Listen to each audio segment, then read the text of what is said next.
Cameroun, le président Paul Biya a donné des instructions fermes pour mettre hors d'état de nuire les séparatistes anglophones violents, des consignes que l'armée s'engage à mettre en œuvre sans état d'âme. 6 semaines après l'attentat de Mogadiscio, les autorités somaliennes ont fait un nouveau bilan concernant le nombre de victimes. Les chiffres ont été considérablement revus à la hausse, 512 morts et 300 blessés. Et puis la SADC, qui tente de promouvoir la paix et la stabilité au Lesotho, a déployé une force conjointe de 250 hommes. Le pays est en proie à une instabilité depuis l'assassinat en septembre de son chef d'état-major des armées. Bonjour et merci de prendre le rendez-vous de l'information sur SICA. Nous sommes le lundi 4 décembre de l'an 2017. Bienvenue à tous. Crise dans les régions anglophones du Cameroun, le président Paul Biya a donné des instructions fermes pour mettre hors d'état de nuire les séparatistes anglophones violents. L'armée camerounaise mettra en œuvre sans état d'âme ces consignes. C'est ce qu'a assuré ce week-end le ministre camerounais de la Défense. Plus de précisions à travers cet élément. Le Cameroun donne l'impression d'être déterminé à en finir avec les troubles. Le chef de l'État a parlé et le ministre de la Défense est prêt à agir sans aménagement. En effet, s'exprimant jeudi dernier, le président Paul Biya a affirmé que le Cameroun est victime des attaques à répétition d'une bande de terroristes se réclamant d'un mouvement sécessionniste. À la base de tout ce branle-bas, l'assassinat entre mardi et jeudi dans le sud-ouest anglophone de 4 militaires et 2 policiers. Le gouvernement en attribue la responsabilité aux séparatistes anglophones. Sur la radio d'État, on commente que Paul Biya vient de déclarer la guerre à ces terroristes qui prônent la sécession. Vendredi déjà, plusieurs hauts gradés de l'armée et responsables militaires se sont réunis sur demande du ministre de la Défense. L'objectif était d'évaluer la situation sécuritaire dans le pays et analyser la dégradation du niveau de sécurité dans les régions anglophones. De sources sécuritaires, des opérations massives de l'armée sont en préparation. Pour mémoire, depuis novembre 2016, la minorité anglophone du Cameroun proteste contre sa marginalisation, certains exigeant le fédéralisme, d'autres la sécession. Le régime de Yaoundé rejette ces deux options. Restons toujours au Cameroun. Le pays, à l'instar de la communauté internationale, a célébré la 30e journée mondiale de lutte contre le sida. Avec 20% de la population camerounaise, 24 districts de santé, 651 formations sanitaires, 2 unités mobiles et 43 unités de prise en charge du VIH. Et malgré la distribution de près de 7 200 000 préservatifs entre janvier et novembre 2017, la région du littoral a le taux de prévalence le plus élevé avec 4,4% contre 4,3% de prévalence dans tout le Cameroun. Reportage Narcisse Oum. Au Cameroun, les objectifs visés sont clairs. L'identification de 80% des Camerounais vivant avec le VIH-Sida et la mise sous traitement antirétroviraux de moins de 90% des patients dépistés. Malgré la baisse considérable constatée depuis 2004 qui est autour de 20%, le Cameroun et la ville de Douala particulièrement se trouvent toujours dans un contexte d'épidémie généralisée. Les données probantes ont été consolidées l'an dernier par les résultats finaux des 2 grandes études. Le taux de prévalence au Cameroun est de 4,3 et dans notre région du littoral, elle est de 4,4. Donc nous avons beaucoup d'efforts à faire. Nous voulons que la région du littoral soit la région leader afin d'atteindre nos objectifs et que vraiment nous arrivons à 0 nouvelle infection pour toute personne, 0 nouvelle infection pour les femmes enceintes pour pouvoir booster le VIH dans notre région. La journée mondiale du sida qui se célèbre chaque 1er décembre au Cameroun comme dans le reste du monde est l'occasion de remémorer ceux et celles qui nous ont quittés et de sensibiliser le public au sida et à la pandémie du virus du VIH. Parce que je suis convaincu que c'est la ville de Douala qui augmente un tout petit peu ce taux régional. J'appelle donc toutes les populations à beaucoup de prudence. Et si on ne peut pas s'abstenir, utiliser les préservatifs. La journée célébrée au Cameroun a pour thème « Droit à la santé, accélérons la riposte ». Dans la ville de Douala, les activités de cette journée ont été clôturées par une marche sportive de 10 km. 6 semaines après l'attentat de Mogadiscio, les autorités somaliennes ont fait un nouveau bilan concernant le nombre de victimes. Les chiffres ont été considérablement revus à la hausse. On parle désormais de 512 morts et 300 blessés. Voici les détails.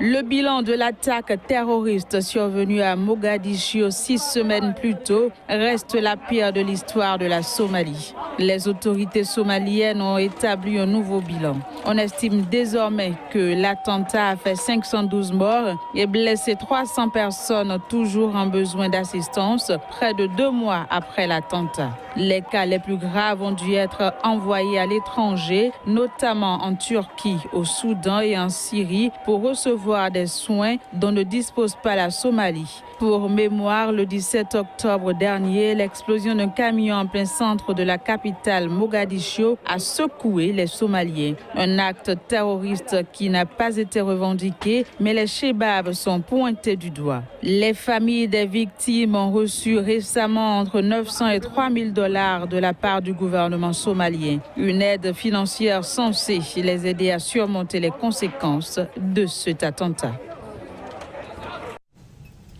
La communauté de développement d'Afrique australe, SADC, qui tente depuis des années de promouvoir la paix et la stabilité, a déployé une force conjointe de 250 hommes au Lesotho.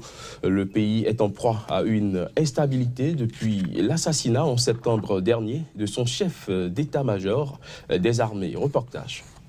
L'envoi d'une équipe avait été déjà annoncé en septembre dernier par la communauté de développement d'Afrique australe SADC qui tente depuis des années de promouvoir la paix et la stabilité au Lesotho. Joignant l'acte à la parole, l'organisation régionale a déployé samedi une force conjointe de 250 hommes au Lesotho en proie à l'instabilité depuis l'assassinat en septembre de son chef d'état-major des armées. Selon le directeur de la SADC, chargé de la politique de la défense et de la sécurité, le rôle de la mission de la SADC n'est pas de remplacer l'armée du Lesotho ou ses forces de sécurité, mais d'apporter son soutien et son expérience aux autorités. La force déployée comprend au total 258 hommes issus de 7 pays, en majorité des militaires, mais aussi des spécialistes du renseignement et des policiers. Au Lesotho, l'armée exerce un poids énorme sur les institutions, cause de plusieurs décennies d'instabilité politique. La crise dans ce pays a connu un regain de tension le 5 septembre dernier, lorsque le général Kwantlé Mosso avait été abattu dans une caserne de Maseru lors d'une fusillade, quand 2 officiers militaires supérieurs perçus comme appartenant à des factions rivales ont tenté d'entrer par la force dans son bureau. La construction du nouveau siège de l'Assemblée nationale togolaise, financé par la Chine et le Togo, est confiée à une entreprise chinoise. Pour constater l'évolution des travaux du nouveau bâtiment, le président de l'Assemblée nationale du Togo a effectué une visite sur le chantier à Lomé, visite au cours de laquelle il s'est réjoui du niveau d'avancement des travaux. Reportage Ferdinand Gadet. L'Assemblée nationale togolaise, logée jusque-là au Palais des Congrès de Lomé, aura d'ici mi-2018 son propre siège. Une délégation de cette institution, conduite par son président, s'est rendue sur le chantier du nouveau joyau dont la réalisation porte l'empreinte chinoise. Prévu pour une durée de 23 mois, le taux d'exécution des travaux de ce fruit de la coopération sino-togolaise après la visite mardi dernier avoisine 72%. Le chantier évolue très vite. Aujourd'hui, ils sont presque à 72%, alors que le temps consommé est encore à 70%. Ça veut dire que le chantier finira plus tôt que prévu. Et ça, c'est notre souhait. Les parties qui sont visibles déjà sont assez beaux. Ça veut dire que nous aurons un Parlement très beau. L'ambassadeur de la Chine près le Togo aux côtés de la délégation parlementaire lors de cette visite se réjouit de la rapidité dans l'exécution des travaux de la construction du nouveau siège de l'Assemblée nationale au Togo. Oui, je suis vraiment très content de l'avancement du travail et c'est avec la sollicitude et le soutien de son Excellence, Monsieur le Président de l'Assemblée, et avec, grâce aux efforts conjoints du gouvernement togolais et de la partie chinoise, que le travail avance très bien.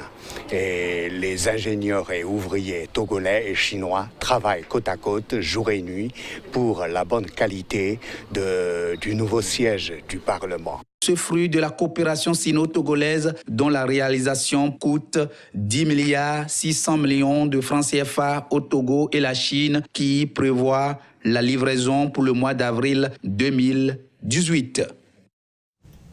Hors du continent africain et plus précisément aux États-Unis, sur la liste de projets ou d'accords internationaux dont le président Donald Trump a décidé de retirer son pays, se retrouve depuis samedi un nouveau domaine, celui des migrants et des réfugiés. Ceci aux grandes dames des partisans du multilatéralisme. Reportage. Les États-Unis d'Amérique mettent un terme à leur participation au pacte mondial sur la migration. La mission américaine auprès de l'ONU en a informé son secrétaire général. C'est à travers un communiqué que l'annonce a été faite. Et en conséquence, le président Trump a décidé l'arrêt de la participation des États-Unis à la préparation du pacte qui vise à obtenir un consensus à l'ONU en 2018. En effet, les 193 membres de l'Assemblée générale de l'organisation avaient en septembre 2016 adopté à l'unanimité un texte appelé Déclaration de New York pour les réfugiés et les migrants. Ce texte vise à améliorer à l'avenir leur gestion internationale, à savoir l'accueil, l'aide au retour, entre autres. Sur la base de cette déclaration, le haut-commissaire aux réfugiés a été mandaté pour proposer un pacte mondial sur les migrants et réfugiés. Ce pacte doit reposer sur deux axes, définition d'un cadre des réponses à apporter à la problématique et programme d'action. Il faut bien noter ici que depuis son entrée en fonction en janvier, le président républicain Donald Trump n'a fait que de prendre le contre-pied de nombre d'engagements pris par son prédécesseur démocrate Barack Obama. Plusieurs mesures ont déjà visé le secteur de l'immigration aux États-Unis. La première année de présidence de Donald Trump a été marquée par plusieurs retraits spectaculaires d'accords internationaux ou de projets d'accords impliquant plusieurs pays du monde. Restons aux États-Unis où une vidéo a été rendue publique, vidéo sur laquelle le président américain Donald Trump rendait hommage à Rosa Parks. Il s'agit de la pionnière de la lutte pour le droit des Noirs américains. Je vous propose d'écouter un extrait des propos du président américain.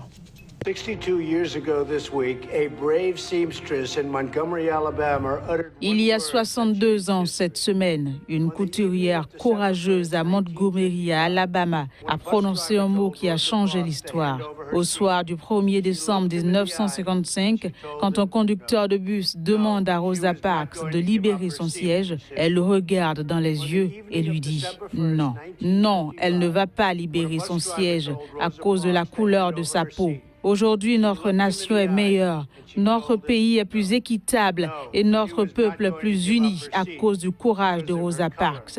Son héritage va continuer à inspirer les citoyens à poursuivre un meilleur futur et à construire un pays où chaque enfant américain, quelle que soit sa couleur de peau, peut vivre sans peur, rêver sans limite et prendre la place qui est la sienne dans la grande histoire de notre nation. Dream without limits and take their rightful place in the great story of our nation. Fin de ce journal, merci de l'avoir suivi.